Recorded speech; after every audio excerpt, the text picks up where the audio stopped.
Hi friends, good morning from Jeddah.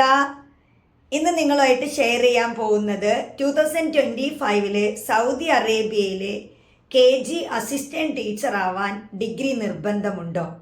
അങ്ങനെ കുറേ പേര് എൻ്റെ അടുത്ത് വന്ന് ചോദിക്കുന്നുണ്ട്. നിങ്ങൾക്ക് എവിടുന്ന ഒരു ന്യൂസ് കിട്ടിയിട്ടുണ്ട് ഇവിടെ KGയിൽ വർക്ക് ചെയ്യാൻ +2 ഉള്ളവർക്കും വർക്ക് ചെയ്യാമെന്നുള്ള കാര്യം. അതിനെക്കുറിച്ച് പറയാനാണ് ഈ വീഡിയോ. നിങ്ങൾ 2025 എന്നല്ല 2013 ശേഷം സൗദി അറേബ്യയിൽ സ്കൂളുകളിൽ വർക്ക് ചെയ്യാൻ നമ്മൾക്ക് ഡിഗ്രി മസ്റ്റാണ്. എന്നാൽ നിങ്ങൾ കേട്ടിട്ടുണ്ടാവും, ചില സ്കൂളിൽ +2 കഴിഞ്ഞിട്ടുള്ള കുട്ടികൾ, ഡിഗ്രി കംപ്ലീറ്റ് ആക്കാത്ത കുട്ടികൾ അവർ അസിസ്റ്റന്റ് ടീച്ചറായി വർക്ക് ചെയ്തു, അവരുടെ എക്സ്പീരിയൻസ് പറയുന്നു. ഈ ഒരു കേസ് വരുന്നത് നമ്മുടെ ഇന്റർനാഷണൽ ഇന്ത്യൻ സ്കൂള്, എംബസി സ്കൂൾസിനകത്ത് ഈ ഒരു റൂള് അവർക്ക് ചില സമയങ്ങളിൽ അവരുടെ തന്നെ സ്റ്റുഡൻസിനെ എടുത്തിട്ട് അസിസ്റ്റന്റ് ടീച്ചർമാരാക്കാറുണ്ട്. അങ്ങനെയുള്ളൊരു കേസിലാണ് ഇങ്ങനെ വരുന്നത്. അല്ലാതെ നിങ്ങൾക്ക് ബ്രിട്ടീഷ് അമേരിക്കൻ സ്കൂളിലെ ടീച്ചർ ആവണമെന്നുണ്ടെങ്കിൽ എന്താണ്, അത് സൗദി അറേബ്യയിലെ ലേബർ റൂളാണ്. മിനിമം ക്വാളിഫിക്കേഷൻ എന്ന് പറയുന്നത് ഡിഗ്രിയാണ്. അപ്പോൾ അത് ക്ലിയർ ആണല്ലോ.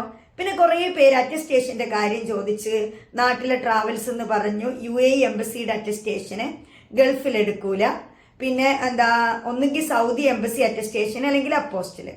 അതിലൊരു കറക്ഷൻ നമുക്ക് പറയാനുള്ളത്, നാട്ടിൽ നിന്ന് ട്രാവൽസുകാരോടും കൂടെയാണ് ഈ ഒരു കറക്ഷൻ തരാനുള്ളത്. സൗദി അറേബ്യയിൽ UAE എംബസിയുടെ അറ്റസ്റ്റേഷൻ ആക്സെപ്റ്റഡ് ആണ്. യെസ്, ഓരോ നാട്ടിലേക്ക് പോകുമ്പോഴും അതാത് നാട്ടിലെ എംബസി അറ്റസ്റ്റേഷനാണ് വേണ്ടത്. ബട്ട് സൗദിയിൽ ഇങ്ങനെ ഒരു റൂളുണ്ട്. UAE എംബസിയുടെ അറ്റസ്റ്റേഷൻ എടുത്തവരുടെ അവരുടെ ഡിഗ്രിയും ഇവിടെ ആക്സെപ്റ്റഡ് ആണ്. ആ റൂള് ഇതുവരെ ഉണ്ട്, നമ്മൾ ഈ വീഡിയോ ചെയ്യുന്നത് വരെ ഉണ്ട് എന്നുള്ളതാണ്. അപ്പോൾ ഇനി നമ്മുടെ ട്രാവൽസിൽ വർക്ക് ചെയ്യുന്നവരോടും പറയാനുള്ളത്, അതിവിടെ ഇപ്പോഴും ആക്സെപ്റ്റഡ് ആണ്. പിന്നെ സൗദി അറേബ്യയിൽ വർക്ക് ചെയ്യാൻ എംബസി അറ്റസ്റ്റേഷൻ വേണ്ട എന്ന് പറയുന്നതിനോട് യെസ്, ഇവിടെ വർക്ക് ചെയ്യാൻ അപ്പോസ്റ്റൽ അറ്റസ്റ്റേഷൻ മതി. ലാസ്റ്റ് ഇയർ മുതൽ നമ്മൾ അതിൻ്റെ ഒരു വീഡിയോ ചെയ്തതാണ്. ഇവിടെ വർക്ക് ചെയ്യാൻ ഇപ്പോൾ നിങ്ങൾ വിസ എടുക്കാനാണെങ്കിലും കമ്പനി ജോബ്, സ്കൂൾ ജോബ്, എല്ലാറ്റിനും, ഈവൻ നിങ്ങൾക്ക് കോളേജിൽ പഠിക്കണമെങ്കിലും നിങ്ങളുടെ സർട്ടിഫിക്കറ്റ് അപ്പോസ്റ്റൽ അറ്റസ്റ്റേഷൻ ചെയ്താൽ മതി. എന്നാൽ ലാസ്റ്റ് ഇയർ നമ്മുടെ ജിദ്ദയിൽ തന്നെ സംഭവിച്ചിട്ടുണ്ട്, സൗദി അറേബ്യയിൽ സംഭവിച്ചിട്ടുണ്ട്. നമ്മുടെ കുറേ മെമ്പേഴ്സിന് ജോബ് അവർക്ക് കിട്ടിയില്ല. റീസൺ എന്താന്ന് വെച്ചാൽ, ഏതെങ്കിലും ഒരു എംബസി അറ്റസ്റ്റേഷനും കൂടെ സ്കൂൾ ചോദിച്ചു.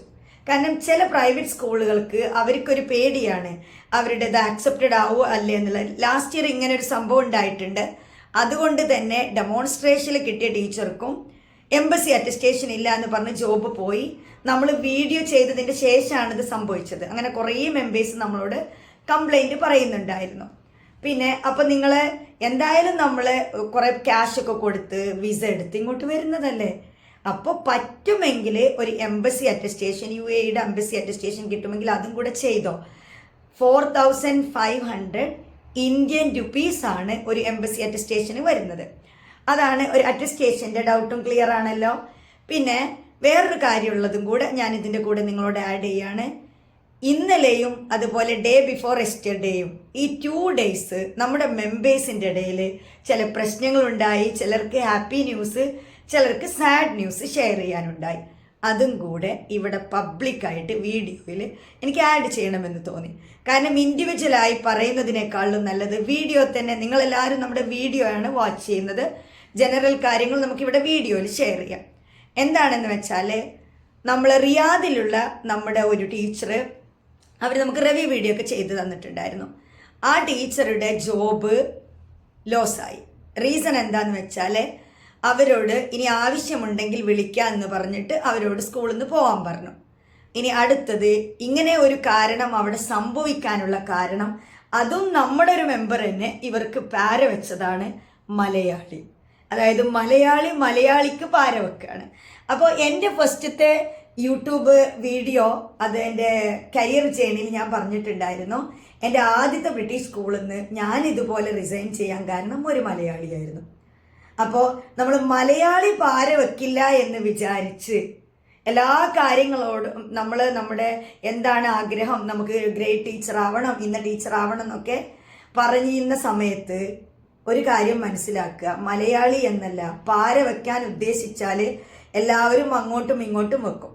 അപ്പോൾ അതിന് എന്താണ് നമ്മൾക്കുള്ളൊരു സൊല്യൂഷന്? രണ്ട് സൊല്യൂഷൻ പറയാം. ഒന്ന്, നമ്മൾ പ്രൊബേഷൻ വീഡിയോ ചെയ്തിട്ടുണ്ട്. മറ്റാരും തരാത്ത ട്രെയിനിങ് ക്ലാസ് ആണ് നമ്മൾ പ്രൊബേഷൻ ക്ലാസ്സിൽ എങ്ങനെ പ്രൊബേഷൻ പീരീഡ് മാനേജ് ചെയ്യാം. ആ ഒരു വീഡിയോ കണ്ടാൽ നിങ്ങൾക്ക് കംപ്ലീറ്റ് ഗൈഡൻസ് കിട്ടും. ഇനി രണ്ടാമത്തത്, ആ വീഡിയോ ഒന്നും ക്യാഷ് കൊടുത്തിപ്പോൾ വാങ്ങാൻ പറ്റില്ല. എന്താണ് ചെയ്യേണ്ടത്? നിങ്ങൾ ചെയ്യേണ്ട കാര്യം, നിങ്ങൾ ആ ഒരു സ്കൂളിൽ ജോയിൻ ചെയ്യുമ്പോൾ നിങ്ങളുടെ ഗോൾ എന്താണ്? ഒരുപക്ഷെ നിങ്ങൾ കുറഞ്ഞ സാലറിക്ക് ജോയിൻ ചെയ്തൊരു ടീച്ചറാവും. അവിടെ തന്നെ സ്റ്റിക്ക് ഓൺ ചെയ്യാൻ നമുക്ക് പറ്റില്ല. കാരണം കുറഞ്ഞ സാലറിയിൽ നമുക്കൊരു ട്രെയിനിങ് കിട്ടി അടുത്ത സ്കൂളും നോക്കി നമ്മൾ പോവും. അത് അവിടെ ഇരിക്കുന്ന എംപ്ലോയി മലയാളിയാണെങ്കിലും അതല്ല ഈജിപ്ഷ്യൻ ആണെങ്കിലും അതല്ല പാകിസ്ഥാനി ആണെങ്കിലും നമ്മൾ പറയാൻ പോവരുത്. ഓക്കെ, നിങ്ങളുടെ ഡ്രീം, നിങ്ങളുടെ ഗോൾസ് ഒക്കെ നിങ്ങളുടെ അടുത്ത് വെക്കുക. അത് ഷെയർ ചെയ്യണ്ട. കാരണം നമ്മൾ ചില കാര്യങ്ങൾ അവരുടെ അടുത്ത് പറയുന്ന സമയത്ത് അവിടെ സീനിയർ എംപ്ലോയീസ്, അവർക്ക് എവിടെയൊക്കെയാണ് കണക്ഷൻസ് എന്ന് നമുക്കറിയില്ല. അത് കാരണം ഇനി നിങ്ങളുടെ ആരുടെയും ജോബ് പോകരുത്. ഇനി രണ്ടാമത്തെ കാര്യം, ഈ പാര വെച്ച നമ്മുടെ ടീച്ചറിൻ്റെ അടുത്ത് എനിക്ക് പറയാനുള്ളത്, ഇവിടെ നമ്മളെ നാട്ടിൽ നിന്ന് ഡയറക്റ്റ് വരുന്ന ടീച്ചേഴ്സിനെ അവർക്കൊരു കാര്യവും അറിയുന്നില്ല. അപ്പോൾ നിങ്ങളും ഇതുപോലെ ജോബ് ജോയിൻ ചെയ്യുന്നതിൻ്റെ മുമ്പ് ഇതുപോലെ നമ്മുടെ വീഡിയോസ്, അതുപോലെ യൂസ്ഫുൾ ആയിട്ടുള്ള വീഡിയോസ് കാര്യങ്ങളൊക്കെ അറിഞ്ഞിട്ടാവും പോകുന്നത്. അപ്പോൾ നിങ്ങൾ ഇതുപോലെ അവർക്ക് ഹെൽപ്പ് ചെയ്യുക.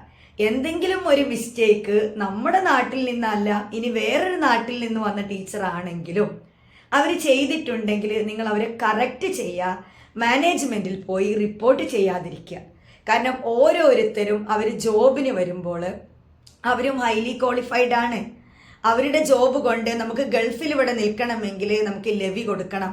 ഇവരെല്ലാം വിസയിൽ വന്നതിൻ്റെ ശേഷമാണ് ഒരു ജോബ് കിട്ടുന്നത്. എല്ലാവർക്കും ഇവിടെ ലിവിങ് കോസ്റ്റ് ഉണ്ട്. അവരുടെ ഫാമിലിക്കുള്ള അവരുടെ ഒരു ഫുഡ് കൂടെയാണ് ആ ഒരു ജോബ്. അപ്പം നമ്മളൊരു പാര വെച്ചിട്ട് ഒരു ജോബ് പോവാന്ന് വെക്കുമ്പോൾ ഒരു ഫാമിലിയെ ടോട്ടലാണ് നമ്മൾ അടിക്കുന്നത്. അതും കൂടെ ഞാനിതിൻ്റെ കൂടെ ഓർമ്മിപ്പിക്കുകയാണ്. നല്ലൊരു വിഷമം തോന്നി. ഇനി ഒരു ഹാപ്പി ന്യൂസ്, ഇതേ എംപ്ലോയി യെസ്റ്റർഡേ വേറൊരു സ്കൂളിൽ പോയിട്ട് അവർക്ക് അവിടെ ജോബ് കിട്ടി എന്നുള്ള കാര്യമാണ്. അപ്പോൾ ഇത്രയേ ഉള്ളൂ. നമ്മൾക്ക് കോൺഫിഡൻസും നമ്മൾ സ്മാർട്ടും ആണെങ്കിൽ നമുക്ക് ജോബ് കിട്ടാത്ത പ്രശ്നമൊന്നുമില്ല. ബട്ട് ഇങ്ങനെ ജോബ് കിട്ടിയ ജോബ് മറ്റൊരാളിലൂടെ ലോസ് ആകുമ്പോൾ ഉള്ളൊരു ബുദ്ധിമുട്ടാണ്, അല്ലേ? ഇനി മറ്റൊരു കാര്യം പറയാനുള്ളത്, നമ്മുടെ വേറൊരു ടീച്ചർക്ക് ഇവിടെ ജിദ്ദയിൽ തന്നെ CBSE സ്കൂളിലാണ് അസിസ്റ്റന്റ് ടീച്ചറായിട്ട് ജോലി കിട്ടിയിരിക്കുന്നത്. അപ്പോൾ നിങ്ങൾക്ക് ഇപ്പോഴത്തെ ഒരു പ്രസന്റ് അസിസ്റ്റന്റ് ടീച്ചറുടെ സാലറി CBSE സ്കൂളിൽ എത്രയാണെന്ന് അറിയണമെങ്കിൽ അവർക്ക് കിട്ടിയിരിക്കുന്നത് 2000 റിയാലാണ്. അത് ഇന്നലെ സംഭവിച്ചിട്ടുള്ളൊരു കാര്യമാണ്. ഇനി അടുത്ത കാര്യം, നമ്മുടെ 2 ടീച്ചേഴ്സാണ് ഇന്ന് ഡെമോൺസ്ട്രേഷന് പോയിട്ടുള്ളത്. നമുക്ക് അവർക്ക് കിട്ടാൻ വേണ്ടി പ്രാർത്ഥിക്കാം. അതാണ് ഒരു കാര്യം പറയാനുള്ളത്. വേറൊരു കാര്യം, ഇതുപോലെ അടുത്തൊരു ടീച്ചറുടെ വിഷമം എന്താന്ന് വെച്ചാൽ, അവരൊരു സ്കൂളിൽ അവർ മാസ്റ്റർ ഡിഗ്രി PhD എല്ലാം കഴിഞ്ഞൊരു സ്കൂളിൽ ജോയിനായി. അവർക്കൊരു IGCSE ടീച്ചറായിട്ട് തന്നെ ഫസ്റ്റ് ജോബ് കിട്ടുക എന്ന് പറഞ്ഞാൽ ചെറിയൊരു കാര്യമാണോ? നമ്മുടെ വീഡിയോ ചെയ്യുന്ന നിങ്ങൾക്ക് എല്ലാവർക്കും അറിയും, IG A ലെവലായിട്ട് കിട്ടുക എന്ന് പറഞ്ഞാൽ അതിനൊരു ട്രെയിനിങ് ഒക്കെ വേണം. ഒരു ട്രെയിനിങ് പോലും ഇല്ലാതെ അവർക്ക് നമ്മളൊരു സ്കൂള് പറഞ്ഞു കൊടുത്തിട്ടുണ്ടായിരുന്നു. ആ സ്കൂളിലെ ജോബ് 1 മന്ത് കംപ്ലീറ്റ് ആവുന്നതിൻ്റെ മുമ്പ് അവർ റിസൈൻ ചെയ്തു. അങ്ങനെ അവർ റിസൈൻ ചെയ്ത് പിന്നെ അവർ വേറെ ജോബൊക്കെ നോക്കിപ്പോയി. ഇപ്പം അവർ റീസെൻ്റ്ലി ആണ് നമ്മുടെ കരിയർ ജേണിയുടെ വീഡിയോ കാണുന്നത്. അതിൽ 1ാം ക്ലാസ് ടീച്ചറായിട്ട് സ്റ്റാർട്ട് ചെയ്തിട്ടില്ല എൻ്റെ കരിയർ ജേണിയാണ് ഇവർ കാണുന്നത്. അങ്ങനെ നമുക്കൊരു കോള് വരികയാണ്, നമുക്കറിയില്ലായിരുന്നു നല്ലൊരു ജോബ് കിട്ടിയത് നഷ്ടപ്പെട്ടു എന്നുള്ളത്. അതേസമയം അവരുടെ ആ വേക്കൻസിയിലേക്ക് നമ്മുടെ തന്നെ വേറൊരു മെമ്പറെ നമ്മൾ പറഞ്ഞു കൊടുത്ത് അവർക്ക് ജോബ് കിട്ടുക എന്ന് മാത്രമല്ല, 2 മാസം കഴിഞ്ഞ് അവരുടെ പെർഫോമൻസിനനുസരിച്ച് അവർക്ക് കിട്ടിയ റിവൈസ്ഡ് സാലറി എന്ന് പറയുന്നത് 1000 റിയാൽ കൂട്ടിക്കൊടുത്തിട്ടായിരുന്നു. അപ്പം ഇതിന്ന് നിങ്ങൾക്ക് എന്താ മനസ്സിലാവുന്നത്? നമ്മുടെ പെർഫോമൻസ്, ചെറിയ സാലറി നോക്കി നമ്മൾ കയറുക, വീണ്ടും വീണ്ടും ഇത് റിപ്പീറ്റ് ചെയ്യുന്നത്. അപ്പം എന്താന്ന് വെച്ചാൽ നമ്മൾ നന്നായിട്ട് പെർഫോമൻസ് ചെയ്താലേ അവർ വിചാരിച്ചതിലും നല്ലൊരു ടീച്ചറാണെങ്കിൽ അപ്പോൾ ഒരു ആക്ച്വലി എത്രയാണ് അവർ ആ ഒരു ടീച്ചർക്ക് ആ ഒരു പോസ്റ്റിന് കൊടുക്കുന്നത്, ആ സാലറിയാണ് അവർ കൂട്ടുന്നത്. അങ്ങനെയാണ് അവർ ആ ഒരു 1000 അവരുടെ സാലറിയോട് കൂടെ കൂട്ടുന്നത്. അപ്പോൾ അതാണൊരു കാര്യം. ഇനി ആ ജോബ് കിട്ടിയില്ല, ചെറിയ ക്ലാസ് തന്നപ്പോൾ ആൾക്ക് അത്രയൊരു എന്താ പറയുക ഹാപ്പി ആയിരുന്നില്ല, ജോബ് ഒഴിവാക്കി എന്ന് പറഞ്ഞ് വിഷമം പറഞ്ഞ ടീച്ചറെടുത്ത് പറയാനുള്ളത്, നമ്മൾ ആദ്യം തുടങ്ങേണ്ടത് ചെറിയ ക്ലാസ്സിൽ നിന്നാണ്. കാരണം നമ്മുടെ ഇവിടെ നമ്മുടെ CBSE സ്കൂള് മാത്രമല്ല, മറ്റ് ഇൻ്റർനാഷണൽ സ്കൂള്, ബ്രിട്ടീഷ്, അമേരിക്കൻ സ്കൂളുകളിൽ പെട്ടെന്നൊരു ദിവസം വലിയ ക്ലാസ്സിൽ കിട്ടില്ല എന്നല്ല, ചിലർക്ക് കിട്ടും. അത് നമ്മുടെ ഭാഗ്യം പോലിരിക്കും. അതില്ലെങ്കിൽ നിങ്ങൾ വലിയ ക്ലാസ് തന്നെ നോക്കിയിരിക്കരുത്. ചെറിയ ക്ലാസ്സിൽ നിന്ന് അതൊരു അസിസ്റ്റൻ്റ് ആയിട്ട് കിട്ടുമെങ്കിൽ തുടങ്ങിക്കോ. അപ്പോൾ അസിസ്റ്റൻ്റായി ടീച്ചറായിട്ട് കയറുന്നു, പിന്നെ നമ്മൾ ഗ്രേഡ് ടീച്ചറാവുന്നു, അതിൽ നിന്ന് പിന്നെ നമ്മൾ മിഡിൽ സ്കൂളിലേക്ക് പോകുന്നു, പിന്നെ നമ്മൾ ഹൈസ്കൂളിലേക്ക് എത്തുന്നു, പിന്നെ നമ്മൾ തന്നെ ഒരു പക്ഷേ ഡിപ്പാർട്ട്മെൻറ്റ് ഹെഡ് ആവുന്നു. അങ്ങനെ അങ്ങനെ നമ്മൾ കയറിപ്പോവും. അത്രയേ ഉള്ളൂ കാര്യങ്ങൾ. അപ്പം നമ്മൾ നമ്മളെ തന്നെ പോളിഷ് ചെയ്യുക. ഇത്രയേ ഉള്ളൂ കാര്യങ്ങൾ. അപ്പം നിങ്ങൾ ചിലർ എൻ്റെ അടുത്ത് ചോദിക്കും, ഇങ്ങനെ മറ്റ് ടീച്ചേഴ്സിൻ്റെ ഇഷ്യൂ ഒക്കെ എന്തിനാ ടീച്ചറെ ഇവിടെ വന്ന് ഞങ്ങളെടുത്ത് പറയുന്നത്? നിങ്ങളടുത്ത് പറയുന്നത് എന്താണെന്ന് വെച്ചാൽ, നമ്മളെല്ലാം ഒരു ജോബ് കിട്ടാനും വേണ്ടി ഓരോ ദിവസം ഇതുപോലെയുള്ള യൂട്യൂബ് വീഡിയോസ് കണ്ടിട്ടും ഹാർഡ് വർക്ക് ചെയ്തിട്ടും നിങ്ങൾക്ക് കിട്ടുന്ന ജോബാണ്. അപ്പം നിങ്ങൾക്ക് അറിയാത്തതിൻ്റെ പേരിൽ എനിക്കറിയില്ലായിരുന്നു എന്ന് പറഞ്ഞ് ഇനിയൊരു ജോബ് നിങ്ങൾക്ക് ഇതുപോലെ നഷ്ടപ്പെടാൻ പാടില്ല. രണ്ടാമത്തെ കാര്യം, മറ്റൊരാളിനി പാര വെച്ചാലും അങ്ങനെയുള്ള കാര്യങ്ങൾ നമ്മുടെ കയ്യിലല്ല, അല്ലെ, നമുക്കത് കൺട്രോൾ ചെയ്യാൻ പറ്റില്ല എന്ന് വച്ച് നിങ്ങൾ കരഞ്ഞിരിക്കേണ്ട കാര്യങ്ങളില്ല. ഒരുപാട് സ്കൂൾസ് ഗൾഫ് രാജ്യങ്ങളിലുണ്ട്. ഒരു സ്കൂളിൽ നിന്ന് പോയാൽ അടുത്ത സ്കൂൾ നമ്മൾ മാറ്റിപ്പിടിക്കും. അത്രയേ ഉള്ളൂ. നിങ്ങളൊരു കാര്യം മാത്രമാണ് എൻ്റെ സബ്സ്ക്രൈബേഴ്സിനോട്, എൻ്റെ ഫ്രണ്ട്സിനോട് എനിക്ക് പറയാനുള്ളത്. B smart. കോൺഫിഡൻസ് ഒട്ടും വിടണ്ട. നിങ്ങൾ ആരാണെങ്കിലും തളർത്താൻ നമ്മുടെ പിറകെ ആളുകൾ ഉണ്ടാവും. ചില ആളുകൾ ഒന്നും ചെയ്യില്ല, നമ്മൾ ചെയ്യുന്നതിനെ നമ്മളെ പുള്ള് ചെയ്തുകൊണ്ടിരിക്കും. അതൊന്നും കാര്യമാക്കണ്ട. അതിലും സ്ട്രോങ് ആയിട്ട് നിങ്ങളെ കൊണ്ടുപോവുകയാണെങ്കിൽ ആർക്കും തടയാൻ പറ്റില്ല. നിങ്ങൾക്ക് നിങ്ങളുടെ ഡ്രീം അച്ചീവ് ചെയ്യാൻ പറ്റും. വലിയ വലിയ ഡ്രീമുകൾ തന്നെ നിങ്ങൾ കണ്ടോളൂ, വലിയ ഗോൾ നിങ്ങൾ സെറ്റ് ചെയ്തോളൂ.